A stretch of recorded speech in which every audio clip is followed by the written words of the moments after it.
दूसरी कहानी भी बेहद परेशान करने वाली है। बचपन से हम एक बात सुनते आए हैं, खासकर बच्चियों को लेकर माता पिता कहते हैं ऐसा कुछ मत करना कि 4 लोग देखेंगे तो क्या कहेंगे।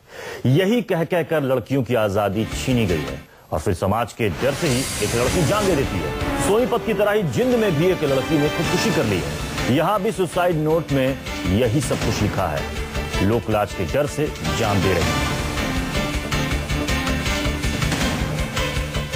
मैं लोक लाज के भय से आत्महत्या कर रही हूँ। मेरी मौत के लिए कपिल, उसका परिवार, उसके दोस्त, मीना सभी जिम्मेदार हैं। मैं ये पत्र पूरे होशो हवास में लिख रही हूँ। मेरा परिवार निर्दोष है। मेरी अंतिम इच्छा है कि कपिल के साथियों को पूरी सजा मिले ताकि आगे और कोई आत्महत्या ना करे। अलविदा। 2 पन्ने के सुसाइड नोट की ये वो चंद बातें हैं जो पूछती हैं कि आखिर क्यों समाज का इतना बड़ा हवा बना दिया जाता है जहां एक लड़की जिंदा भी नहीं रहना चाहती। हरियाणा के जींद में एक छात्रा ने सल्फास खाकर जान दे दी। घर वालों ने उस लड़की के वो सुसाइड नोट के आधार पर मुकदमा दर्ज कर दिया, वो जांच कर रहे हैं। कितने लोगों का नाम केंद्र है? 2 अरेस्ट हुए हैं, बाकी जांच चल रही है। आरोप है कि पीड़ित छात्रा को उसी की सहेली ने फंसाया, धोखे से बुलाया और एक जानने वाले शख्स ने उसका यौन शोषण किया। रोती बिलखती लड़की घर लौट आई थी, लेकिन आरोप है कि दबंगों ने घर आकर धमकी देनी शुरू कर दी कि पुलिस के पास गए तो बदनाम कर देंगे। इतना सुनते ही कमरे में अंदर बैठी छात्रा ने समाज के खौफ के आगे जान देना बेहतर समझा। 2 महिलाओं समेत 8 लोगों के खिलाफ मामला दर्ज हुआ। लेकिन क्या सिर्फ यही लोग आरोपी हैं? वो समाज कभी क्यों आरोपी नहीं बनता जिसका डर दिखाकर बच्चियों को बाहर पढ़ने से, खेलने से रोका जाता है, लड़कियों को जीन्स पहनने से रोका जाता है?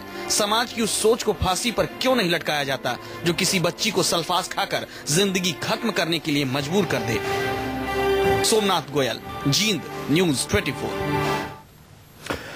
तो 2 बेटियों ने अपनी जान दे दी। सवाल है कि ऐसा क्यों हुआ? हमारे साथ तो मोहित मल्होत्रा, हमारे संवाददाता, इस वक्त जुड़ चुके हैं। मोहित, ये बताइए कि जिंद वाले मामले में 2 महिलाओं समेत 8 लोगों के खिलाफ मामला दर्ज हुआ है। जैसे कि रिपोर्ट हम देख रहे थे कि सिर्फ 2 की ही गिरफ्तारी हुई है।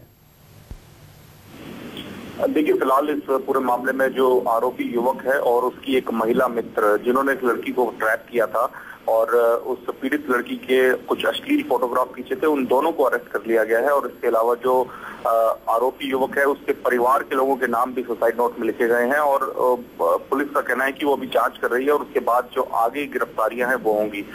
लेकिन अब तक इस मामले में सिर्फ 2 ही गिरफ्तारियां हुई हैं और बाकी लोगों से पूछताछ की बात की जा रही है।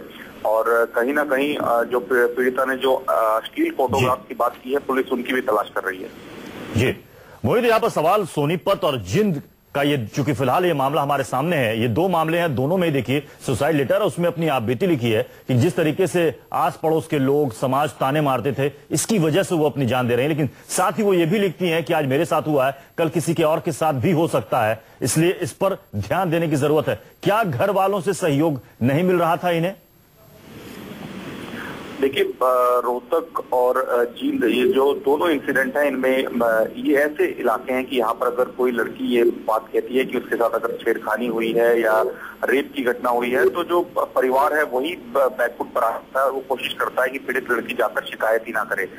इन दोनों ही मामलों में कुछ ऐसा ही हुआ कि जब पीड़िता जो थी उसने शिकायत की तो उसके बाद उसके लिए जीना काफी दूभर हो गया। जो सोनीपत का जो इंसिडेंट है उसकी अगर हम बात करें तो वहां पर नाबालिग लड़की ने रेप की शिकायत की थी, लेकिन जो पूरी कार्रवाई चल रही थी उससे उसका समाज में काफी उसका नाम खराब हो रहा था और इसी वजह से उसने सुसाइड कर लिया। तो परिवार बिल्कुल भी साथ नहीं देता है रेप के इंसिडेंट में। इसी वजह से जो पीड़ित लड़कियां हैं उनको इस तरह के कदम उठाने पड़ते हैं। जिंद वाले मामले में परिवार वालों को क्या कहना है? पुलिस ने कितना कोऑपरेट किया या फिर उल्टे सीधे सवाल किए?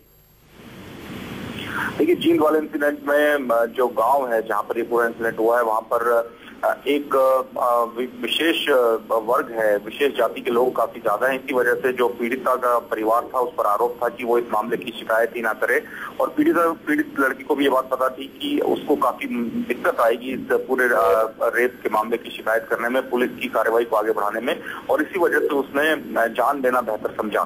तो एक जो समाज विशेष में एक वर्ग है उसका भी दबदबा इलाके में है, उस वजह से भी पुलिस को भी कार्रवाई करने में दिक्कत आ रही है क्योंकि गांव की जो पंचायत है उसने भी पुलिस को कह रखा है कि अगर बिना वजह किसी की गिरफ्तारी की गई तो वो भी पुलिस के खिलाफ रोष प्रदर्शन कर सकती है। इसी वजह से पुलिस भी काफी सोच समझकर अपनी कार्रवाई को आगे बढ़ा रही है। चलिए, बहुत बहुत शुक्रिया मोहित इस पूरी जानकारी के लिए।